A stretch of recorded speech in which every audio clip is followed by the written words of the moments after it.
Hello दोस्तों, तो स्वागत है मेरे चैनल टॉप हिंदी एनीमे में। दोस्तों, अगर आपने इससे पहले वाला पार्ट नहीं देखा है तो आप जाओ और जाकर उस पार्ट को देख लो ताकि आपको ये पार्ट समझ में आ सके। लिंक डिस्क्रिप्शन में दिया हुआ है। और हाँ, अगर आप मेरे चैनल पर नए हो तो चैनल को जरूर सब्सक्राइब करें ताकि आप तक मेरा वीडियो पहुंच सके। और अगर आपको ये वीडियो अच्छा लगे तो वीडियो को एक लाइक जरूर करें। तो चलिए स्टार्ट करते हैं आज के चैप्टर को। तो जैसा की लास्ट पार्ट में हमने देखा था, आइस रिवर वैली सिटी ई में आ जाता है और इस बार इन्हें पता होता है कि जियान के ग्रुप में एक डूजून लेवल का बंदा है। लास्ट एपिसोड में हमने देखा था कि टिहानो और जियान दोनों आइस रिवर वैली के खिलाफ खड़े होते हैं। जियान अब यहाँ पे काफी गुस्सा हो जाता है और अब ये अपना पावर रिलीज करता है। इसका एनर्जी इसका बॉडी से स्काई में काफी ऊपर की ओर तक जाता है और ये एल्डर से के ग्रुप के पास जाता है। इसे ऐसा करता देख सीनियर टिहानो भी इसके पीछे आते हैं। जियान एल्डर से के ग्रुप की ओर देखता है और कहता है, पिछले बार तो तुम हमसे बचकर भाग गए थे, मगर इस बार तुम यहाँ से बचकर नहीं भागने वाले हो और इस बार तुम इन बंदों को लेकर आए हो यहाँ पे। जियान इस बार एल्डर से की आंखों में आंखें डालकर बात कर रहा होता है। ऐसा लगता है कि जियान अब बिल्कुल भूल चुका है कि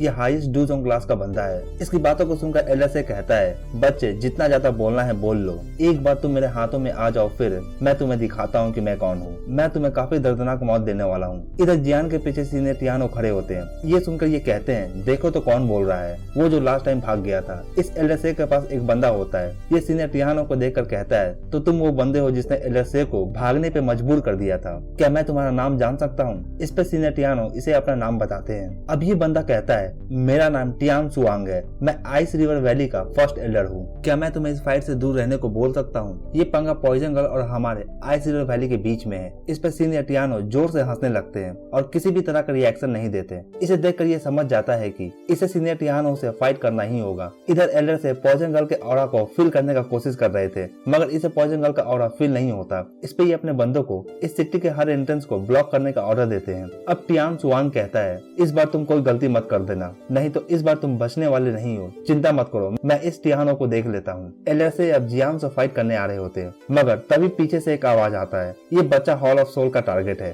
क्या तुम इसे हमारे लिए छोड़ सकते हो? इस आवाज के आने के बाद यहाँ पे एक ब्लैक फॉग यहाँ पे आने लगता है। जियान हॉल ऑफ सोल का नाम सुनकर और इस ब्लैक फॉग को देखकर काफी ज्यादा टेंस हो जाता है और फिर जियान को अपना पिछला मेमोरी याद आता है और जियान इन यादों को याद करके काफी ज्यादा गुस्सा हो जाता है। जियान के बॉडी में मर्डर इंटेंट निकलने लगता है। यहाँ पे जियान के बॉडी से इस लेवल का मर्डर इंटेंट निकलता हुआ देखकर यहाँ पर सभी हैरान हो जाते हैं। सबसे ज्यादा तो एल्डर से हैरान होता है। इसने कभी नहीं सोचा था कि इस बच्चे का हॉल ऑफ सोल से किसी तरह का भी पंगा होगा। जियान प्रोटेक्टर वू को देखकर काफी ज्यादा गुस्सा हो जाता है। अगर वैसे आप प्रोटेक्टर वू के बारे में नहीं जानते हो, फिर मैं आपको बता दूं कि ये पहली बार मिस्टी क्लाउड सेक्ट में आया था जब जियान और यून सान का फाइट चल रहा था। तो जब जियान ने यून सान को मार दिया था, फिर प्रोटेक्टर वू वहाँ पे आकर यून सान के सोल को यूज कर याओ लाओ को पकड़ कर ले जाते हैं और ये डूजोंग 8 स्टार पे है। जियान इसे देख यहाँ पे कहता है, तुम मरना डिजर्व करते हो। ये सुनकर प्रोटेक्टर वू बोलता है, तुम यंगर जनरेशन काफी ज्यादा एरोगेंट होते हो, मैं मरना डिजर्व करता हूँ? क्या तुम भूल गए मैंने ही तुम्हारे टीचर को पकड़ा था और तुम तो सिर्फ एक यूजलेस स्टूडेंट हो। अब ये सुनकर जियान आग बबूला हो जाता है। जियान अपना पपेट निकालता है। इस पपेट को देख एल्डर से प्रोटेक्टर वू को कहता है, ये पपेट डूजोंग 8 स्टार से कंपेयर किया जा सकता है। वैसे अगर हम जियान को पकड़ लेते हैं फिर ये पपेट हमारा हो सकता है। जियान प्रोटेक्टर वू को देख थोड़ा हैरान होता है और कहता है, ऐसा लगता है कि इस बार इसका भी पावर पहले से इंक्रीज कर गया है। प्रोटेक्टर वो इंसान है जिससे जियान काफी ज्यादा नफरत करता है। इसके वजह से ही इसका टीचर हॉल ऑफ सोल में है। अगर ये ना होता उस वक्त तो इसका टीचर अभी भी इसके साथ होते। अब प्रोटेक्टर वू के बॉडी से एक तरह का फॉग निकलने लगता है और ये फॉग एक तरह का मेटेलिक स्नेक का फॉर्म लेने लगता है और इसके बॉडी को चारों ओर से कवर कर लेता है। अब ब्लैक चेन प्रोटेक्टर वू के बॉडी से निकलता है। ये ब्लैक चेन जियान की ओर बढ़ने लगता है। जियान के बॉडी से हेवनली फ्लेम रिलीज होता है। जियान का glossy flame of heart lotus अब इन चेन्स के चारों ओर जलने लगता है और इस पे ये चेन्स धीरे धीरे गायब हो जाते हैं। जब प्रोटेक्टर वू इस पावर को फील करता है, फिर ये भी थोड़ा देर के लिए हैरान हो जाता है जियान के पावर से। जियान और प्रोटेक्टर वू में अब फाइट स्टार्ट हो जाता है। दोनों अपने अपने मूव से एक दूसरे पे अटैक करते हैं। एक डूजोंग 2 स्टार का बंदा तो दूसरा डूजोंग 8 स्टार के बंदे से हेड ऑन फाइट कर रहा होता है। एक बार फिर प्रोटेक्टर वू जियान पे अपने ब्लैक चेन से अटैक करता है। इन ब्लैक चेन का अटैकिंग स्पीड काफी ज्यादा होता है, मगर फिर भी जियान के एक्सपीरियंस के कारण इसका रिएक्शन स्पीड पहले से और ज्यादा अच्छा हो गया है। जियान इन चेन्स को डॉज करता है।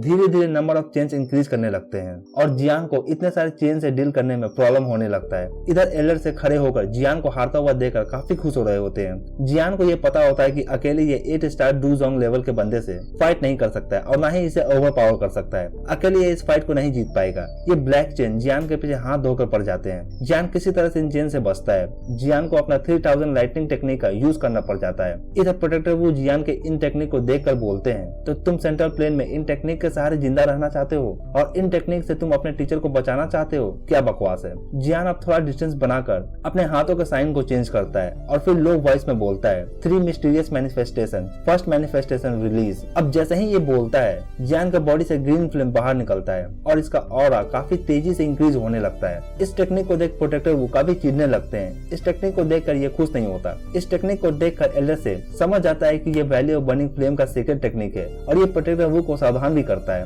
और बताता है कि अगर ये तीनों मैनिफेस्टेशन रिलीज कर देता है फिर इसका पावर 3 स्टार तक बढ़ जाएगा। ये सुनकर प्रोटेक्टर वो कहता है, क्या सिर्फ 3 स्टार? इतना ज्यादा हल्ला सिर्फ 3 स्टार के पावर को गेन करने के लिए ही है? मगर इधर जियान का ऑरा काफी ज्यादा इंक्रीज हो रहा होता है। जियान का ऑरा अब 6 स्टार के लेवल पे पहुंच जाता है और ये देखकर यहाँ पे ये दोनों काफी ज्यादा सरप्राइज हो जाते हैं। ये देख इन दोनों को ऐसा लगता है कि जियान के पास सिर्फ 2 हेवनली फ्लेम्स है और इस वजह से इसका पावर लेवल इस लेवल तक पहुंच पाया है। अब ये देख प्रोटेक्टर वो कहता है, तो इस पावर के कारण ये सेंट्रल प्लेन में आने का हिम्मत किया है। जियान यहाँ पे अब तक सेकंड मैनिफेस्टेशन को रिलीज कर चुका होता है और इस कारण से ये 6 स्टार पे पहुंच गया है। अगर ये तीसरा मैनिफेस्टेशन रिलीज करता है फिर इसका पावर 7 स्टार या उससे भी ज्यादा हो जाएगा। जियान के आंखें प्रोटेक्टर वो पे फिक्स होता है। अब जियान के बॉडी से काफी खतरनाक ऑरा निकलने लगता है। जियान के बॉडी से काफी तेजी से व्हाइट फ्लेम्स निकल रहा होता है। जियान के बॉडी से व्हाइट फ्लेम ब्रस्ट होने लगता है। काफी लोग इस तरह के डेवलपमेंट को देखकर काफी ज्यादा हैरान हो जाते हैं। जियान के बॉडी से एक तरह का काफी पावरफुल ऑरा रिलीज होता है। ऐसा लगता है कि इसका बॉडी के अंदर काफी समय से जो पावर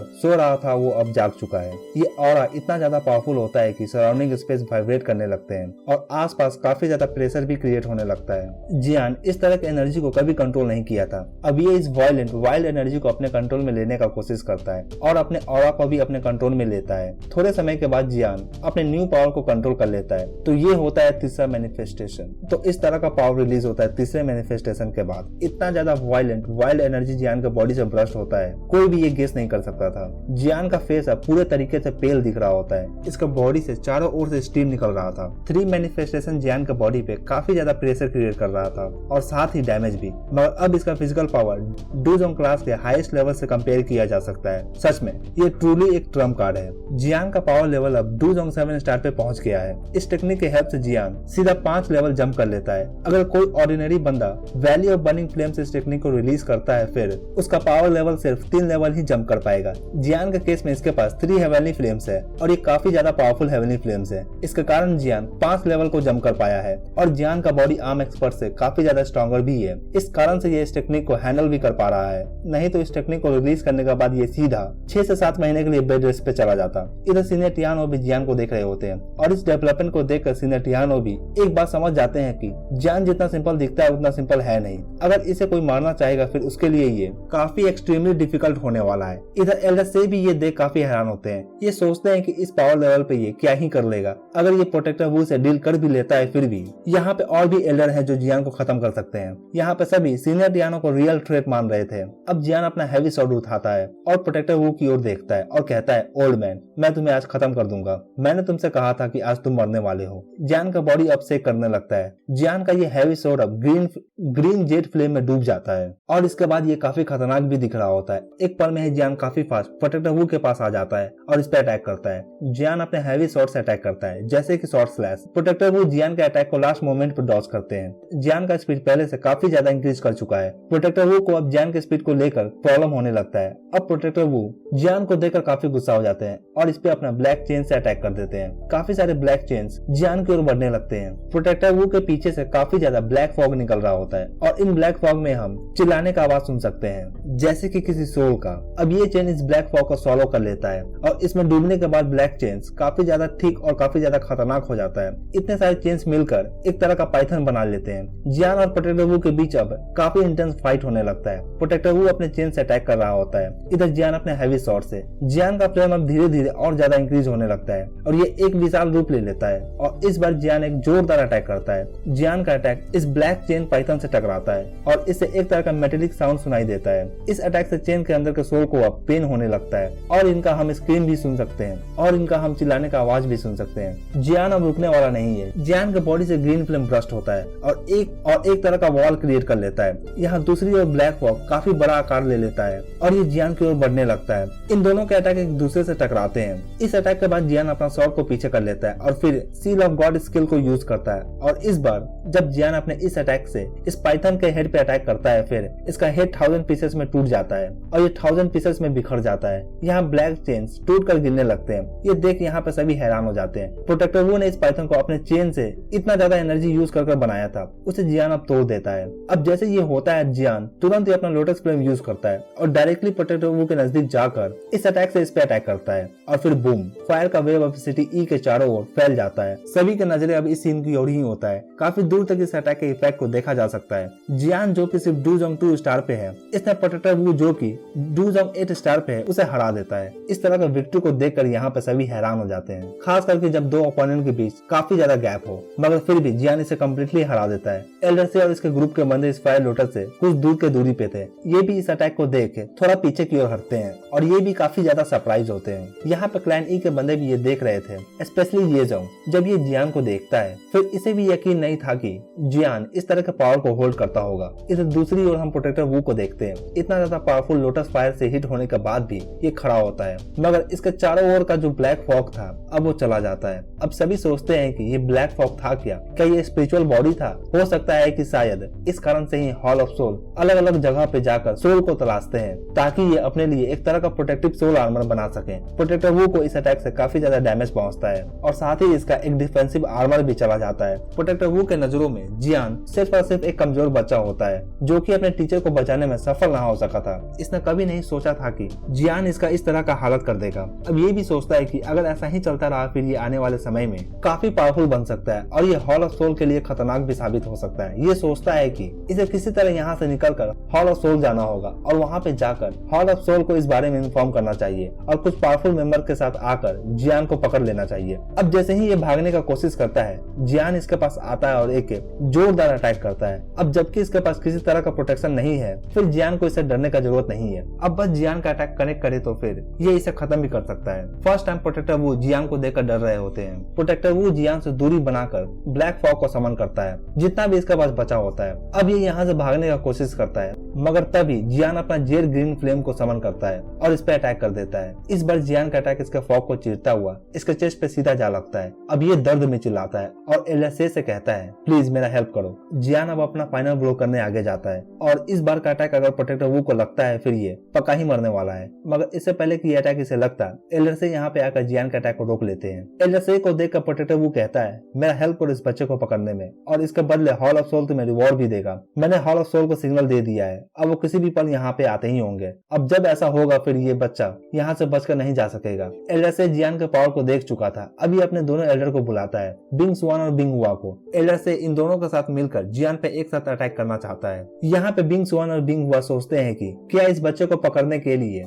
हम तीनों को इस पे एक साथ अटैक करना जरूरी है? ये सही नहीं लग रहा है। अगर कोई देखे कि हम एक बच्चे को इस तरह से पीट रहे हैं फिर हमारा क्या रेपुटेशन रह जाएगा। एलएसए को पता होता है कि जियान कोई ऑर्डिनरी लड़का नहीं है और वैसे भी अभी जियान ने प्रोटेक्टर वू को हरा दिया है और ये दोनों एल्डर तो प्रोटेक्टर वू से भी वीक है। यहाँ नीचे लोग भी इन्हें देखकर इनके बारे में बुरा भला बोल रहे होते हैं। एलएसए जियान को कहता है, अगर तुम सरेंडर कर देते हो फिर शायद तुम्हें कम तकलीफ होगा। जियान के सामने अब दो डूजोंग 7 स्टार के बंदे होते हैं और एक हाईएस्ट डूजोंग क्लास का बंदा होता है। जियान का सिचुएशन अच्छा नहीं दिख रहा होता। अब जियान सीनियर डियान हो का दिया हुआ टेक्निक को यूज करता है, technique of ejecting 5 flame rings. आज इस तरह के सिचुएशन में फंसने के बाद जियान अब इस टेक्निक को रिलीज करने वाला है। जियान अपने हैंड साइन को चेंज करता है और फिर एक डार्क ब्लू फ्लेम जियान के हाथों से रिलीज होता है। इस डीप ब्लू फ्लेम को फ्लेम ऑफ सी डीमन बोलते हैं और ये कोई हेवनली फ्लेम नहीं है, ये एक तरह का स्ट्रॉन्गेस्ट बीस्ट फ्लेम है। इस फ्लेम को जियान रैंक 7 मैजिक बीस्ट को हंट कर गैदर किया था। अब ये फ्लेम एक तरह का वुल्फ में ट्रांसफॉर्म हो जाता है और एक ब्लू फायर वुल्फ बन जाता है। Ejection technique of 5 flame rings जो है,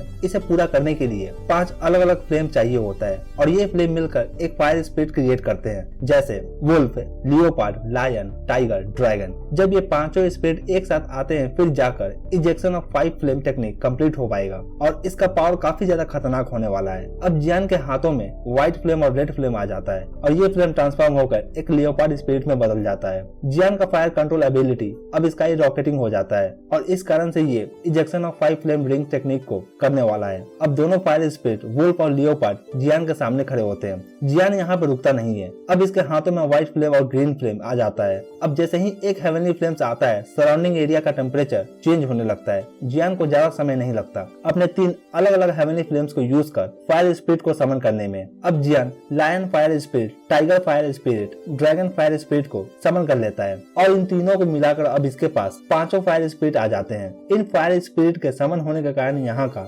एटमॉस्फेयर चेंज होने लगता है और जोरदार विंड ब्लो करने लगता है। यहाँ जियान को सभी देख रहे होते हैं। आइस रिवर वैली के बंदे जियान को सिर्फ घूर ही रहे होते हैं। यहाँ पे बहुत ज्यादा विंड ब्लो करने लगता है, इतना ज्यादा कि ये अपने जगह पे ही खड़े होते हैं, कि अपने जगह पे किसी तरह से अपने आप को होल्ड किए होते हैं। जब सीनियर टियानो इस टेक्निक को बंदा देखते हैं फिर इनके फेस पे स्माइल आ जाता है और ये काफी खुश भी होते हैं। आइस रिवर वैली सच में अपने से कमजोर को बुली करना पसंद करते हो, मगर तुम्हारे सामने कोई वीक लड़का खड़ा नहीं है और ये तुम्हारा वैली को डिस्ट्रॉय कर देगा। फिर एल्डर से अपने बंदों को बोलते हैं सिर्फ खड़े होकर देखो मत, फाइट करो, अटैक हिम। अब ये दोनों एल्डर अपना आइस पावर को रिलीज करते हैं और एक तरह का आइस ब्लेड में चेंज कर देते हैं और इससे ये जियान पे अटैक करते हैं। इधर जियान का फेस काफी ज्यादा काम होता है। जियान यहाँ से बिल्कुल हिलता भी नहीं। जियान के बगल से ये आइस ब्लेड गुजरता है और जब ऐसा होता है फिर जियान के पास खड़ा हुआ फायर वुल्फ स्पिरिट दहाड़ता है। जियान अपना हैंड साइन चेंज करता है और फिर ये पांचों स्पिरिट रोल करने लगते हैं और एक तरह का पेंटागन क्रिएट करते हैं, एक तरह का 5 पिलर्स। इन पांचों स्पिरिट के मुंह से अलग अलग फायर कलर निकलता है और ये एक दूसरे की ओर शूट करते हैं और इससे एक पेंटागन शेप का परफेक्ट लाइट फॉर्मेशन बन जाता है। अब जैसे ही ये होता है एक तरह का फायर फॉर्मेशन कंप्लीट हो जाता है और इस फॉर्मेशन का रेडियस करीबन 100 मीटर होता है और इसमें एल्डर से और इसके कंपेनियन ट्रैप हो जाते हैं। अब ये देख सभी अपना कोल्ड एनर्जी रिलीज करते हैं, मगर इनके एनर्जी को ये फॉर्मेशन सप्रेस कर रहा होता है और ये अब काफी कमजोर भी हो जाते हैं इस फॉर्मेशन के अंदर। एल्डर से अपने कंपेनियन को बोलते हैं डोंट पैनिक, अपना फोकस लूज मत करो, ये हमें एक साथ नहीं हरा सकता है। जियान ऑलरेडी अपना तीसरा मैनिफेस्टेशन रिलीज कर चुका होता है और इस कारण से ये डूजोंग 7 स्टार के लेवल पर पहुंच चुका होता है। अब जबकि इसने ejection of fire bring technique को भी रिलीज कर दिया है, अब इसका पावर काफी ज्यादा बढ़ जाता है। इस स्टेट में अब ये एल्डर से को भी मैच कर सकता है। अब जब यहाँ पे एल्डर से इन स्पिरिट के मुंह को देखते हैं तो ये भी देखकर हैरान हो जाते हैं। इन फायर स्पिरिट के मुंह से अलग अलग कलर का फ्लेम निकल रहा होता है और इसके पावर को फील कर इनका दिमाग हिल जाता है। अब देखना ये कि जियान इन तीनों को अपने इस टेक्निक से हरा सकेगा या नहीं। तो दोस्तों ये चैप्टर यहीं पे खत्म होता है। तो दोस्तों कमेंट कर मुझे जरूर बताएं कि आपको ये वीडियो कैसा लगा और वीडियो अच्छा लगा हो तो वीडियो को एक लाइक जरूर करें और चैनल पर नए हैं तो चैनल को जरूर सब्सक्राइब करें ऐसे और भी एनीमे एक्सप्लेन के लिए। Thank you.